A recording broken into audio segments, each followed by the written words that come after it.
Assalamualaikum dan salam Sarawakku sayang. Bersama saya Mariam Zanariah Ibrahim. Tumpuan berita, golongan belia di negeri ini diseru agar mempertahankan seni warisan silat dengan sebaik mungkin. Premier Sarawak Datuk Patinggi Tan Sri Dr. Abang Abdul Rahman Zohari Tun Datuk Pompeng berkata, pesilat haruslah mempertahankan silat secara profesional dan berlatih dengan bersungguh-sungguh agar dapat menjadi juara di peringkat antarabangsa. Kepada anak-anak silat, pertahankanlah budaya ini secara profesional. Dan seterusnya buatlah latihan supaya anak-anak akan menjadi juara di peringkat antarabangsa. Beliau berkata demikian ketika berucap pada Majlis Perasmian Kejuaraan Silat Premier Antarabangsa Sarawak 2023 di Stadium Perpaduan Kuching pada Isnin. Katanya ia satu penghormatan besar kepada Sarawak apabila julung kali dipilih sebagai tuan rumah kejohanan bertaraf dunia yang menghimpunkan lebih 400 pesilat mewakili 21 kontingen dari dalam dan luar negara. Hadir sama Speaker Negeri Sarawak Tan Sri Datuk Amar Muhammad Asfia Awang Nasar, Menteri Pelancongan Industri Kreatif dan Seni Persembahan Datuk Sri Abdul Karim Rahman Hamzah, Presiden Persekutuan Silat Kebangsaan Malaysia Datuk Wira Megat Zulkarnain Omardin, Presiden Rumpun Silat Sarawak Muhammad Hanif Ali serta tetamu lain. Sementara itu, Datuk Patinggi Abang Zohari menjelaskan bahawa silat bukan sukan di peringkat kampung, sebaliknya semakin popular di seluruh dunia. Dalam hal ini, Kerajaan Sarawak katanya akan terus mempromosikan sukan silat di persada dunia. Sport silat adalah bukan saja satu sukan di negara Tenggara Asia, tetapi ia juga menjadi satu acara di peringkat antarabangsa termasuk Eropah dan juga Amerika Syarikat serta Afrika. It becomes a global sport. Justru ujar Premier Sarawak, penganjuran kejuaraan ini amat signifikan dan penting, bukan sahaja untuk mempromosikan sukan silat tetapi menjadikan ia sebagai warisan seni dan satu elemen seni budaya yang perlu dipertahankan. Datuk Patinggi Tan Sri Abang Zohari juga mengucapkan terima kasih kepada Persekutuan Silat Kebangsaan Malaysia Persaka dan Persekutuan Pencak Silat Dunia Persilat yang memberi kepercayaan serta kerjasama yang jitu kepada Rumpun Silat Sarawak RSS untuk menganjurkan kejuaraan berskala antarabangsa itu di Sarawak. Kejuaraan julung kali dianjurkan di Sarawak itu menyaksikan penyertaan seramai 426 pesilat dari semenanjung termasuk 10 negara luar iaitu Amerika Syarikat, Belanda, Filipina, Indonesia, Kalimantan Barat, Kyrgyzstan, Indonesia Jawa Timur, Singapura, Brunei Darussalam, Thailand, Uzbekistan dan Belanda. Berlangsung dari 27 Februari hingga 5 Mac depan, kejuaraan itu menawarkan hadiah lumayan berjumlah $20,000 serta tali pinggang kejuaraan kepada pemenang. Laporan seterusnya, Ketua Masyarakat dan Kota Kaum KMKK merupakan mata dan telinga kerajaan untuk memastikan isu yang timbul di akar umbi dibawa ke peringkat yang lebih tinggi sekiranya di peringkat KMKK tidak dapat diselesaikan. Timbalan Menteri Perancangan Bandar, Pentadbiran Tanah dan Alam Sekitar Sarawak Datuk Lin Talif Saleh menegaskan sikap menuding jari menyalahkan pihak tertentu kerana isu yang timbul tidak akan menyelesaikan masalah. Sebaliknya, jelas beliau apa yang penting ialah kerjasama antara semua agar isu dapat diselesaikan dengan segera. Kita selalu pakai mata dan telinga kerajaan untuk memastikan apa-apa isu yang timbul, sama ada isu kebajikan ke, isu keselamatan ke, isu ekonomi dan sebagainya, haruslah dibawa ke peringkat yang lebih tinggi lagi. Kerana di peringkat ketua masyarakat atau kaum kita dapat buat keputusan. Kita dapat berbincang dengan Tuan DO, Residen dan sebagainya. Beliau berucap demikian pada sesi taklimat dan dialog pemimpin Ketua Masyarakat Ketua Kaum Zon Sarike di sini pada Ahad. Berucap lanjut, Ahli Dewan Undangan Negeri Adun Kuala Rajang itu menambah, peralihan kuasa yang teratur sama ada di peringkat tertinggi maupun di akar umbi dapat memastikan semua pelaksanaan pembangunan berjalan secara teratur dan diteruskan. Oleh sebab ialah kita di sewaktu untuk peralihan kuasa dari peringkat atasan sudah jelas bagaimana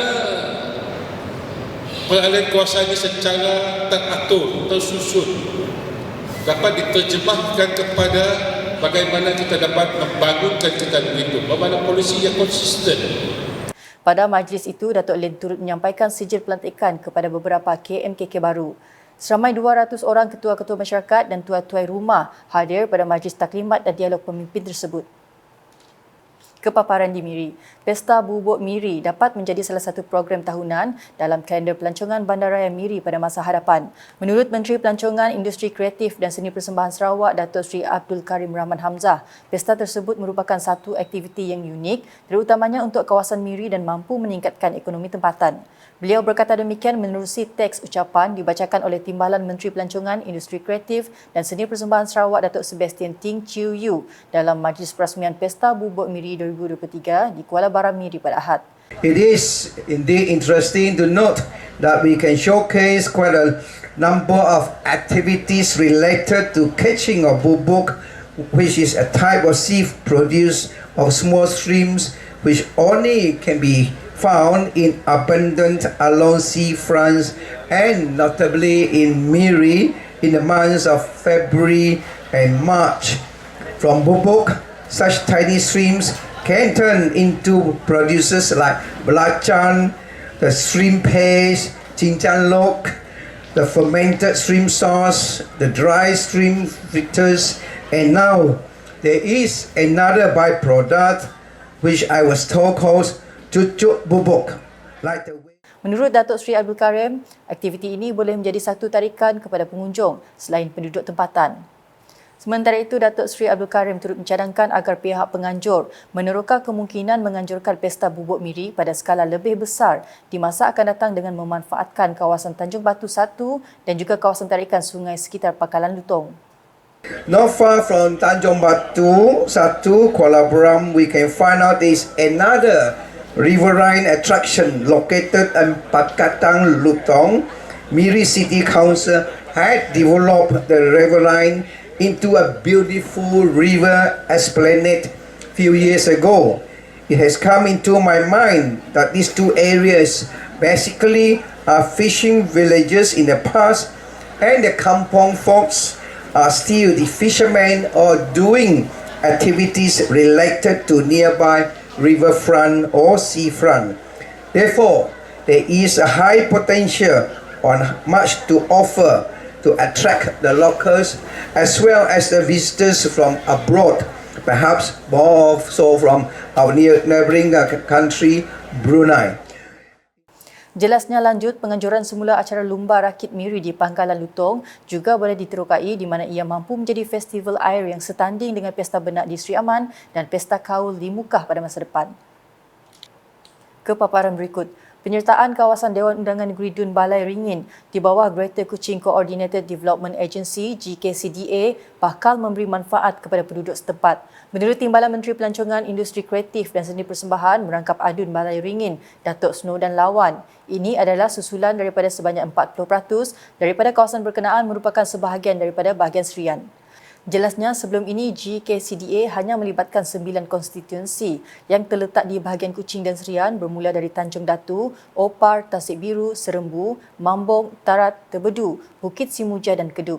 Saya mengucapkan terima kasihlah kepada pihak Greater Kuching kerana telah pun include Balai Ringin my area dalam this agency.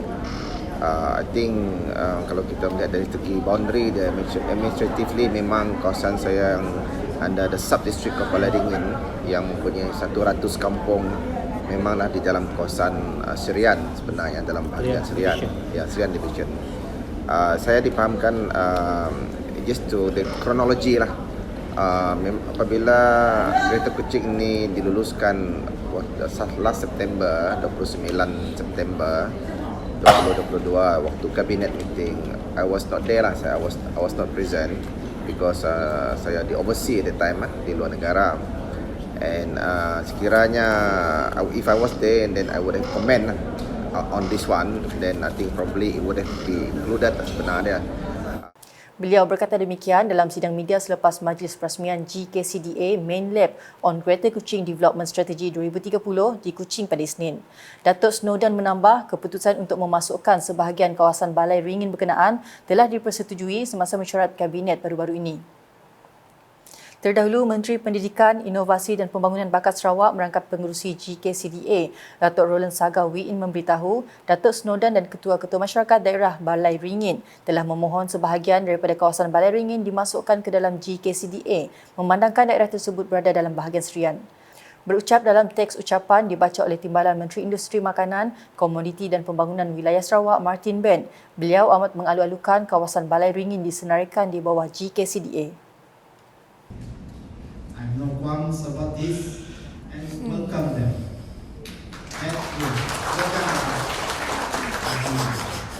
That will make the composition of GKCDA becoming 9.5 dune areas, because 40% of N30 Balai Ringin is under Serian district.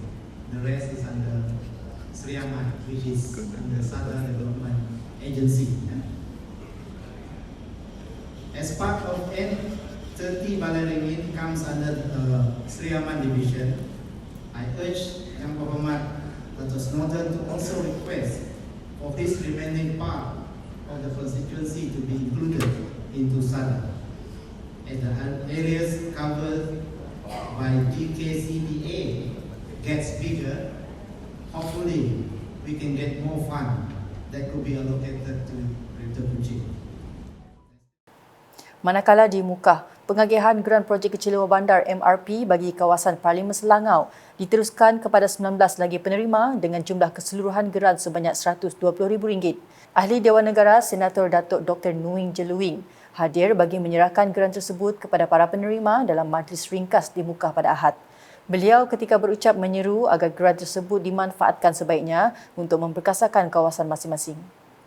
Katanya peruntukan ini adalah daripada Kerajaan Sarawak dengan tujuan membantu JKKK dalam melaksanakan projek di Rumah Panjang.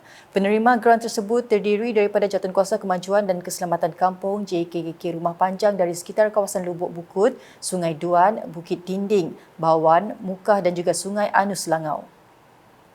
Sekian edisi Tengah Hari bersama saya Mariam Zanaria. Berita lebih lanjut boleh didapati di semua platform media sosial UKAS termasuk portal ukas.sarawak.gov.my dan UKAS channel di YouTube. #Menyebar Fakta, Salam UKAS.